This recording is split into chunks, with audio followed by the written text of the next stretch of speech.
அடுத்து சார் கடக லக்னத்துக்கு எந்த மாதிரி பலன் சார் கிடைக்கும் கிரகங்கள் இல்லாத இடத்துல?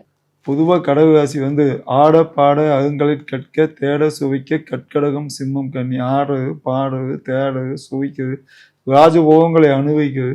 அந்த லக்னாதிபதி பியூவாக இருக்குது, எதுவும் பார்க்காம டிஸ்டர்ப் இல்லாமல் இருக்குது அப்படின்னா கண்டிப்பாக அவனுக்கு அதிர்ஷ்டத்தை ஈஸியாக கொடுக்கக்கூடிய ஆளாகும்.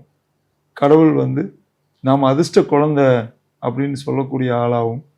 இவங்க எடுத்த காரியங்களில் ஜெயிக்கக்கூடிய ஆளாகும். 17 வயசு வரைக்கும் படிப்பில் எதுலேயாவது கூட்டத்திலே நின்னா நீயா வா இங்கே வந்து நில்லு அப்படின்னு சொல்லக்கூடிய லாஸ்ட் டிக்கெட்டாக இருக்கும். அந்த டிக்கெட்டு அவன் போனக்கப்புறம் க்ளோஸ் பண்ணிடுவாங்க. அது கடக லக்னமோ கடக அப்படி ஒரு யோகத்தை அவங்க அடைவாங்க. அவங்களுக்கே தெரியாமல் அவங்க எழுதுனா பாஸ் ஆகிடுவாங்க.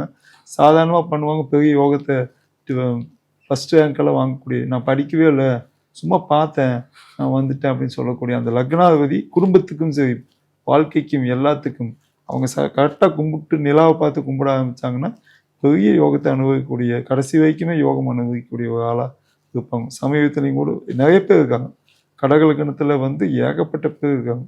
நிறைய சிஎம்ஸ் இருந்திருக்காங்க. நிறைய விஜய் கடகராசி தான்.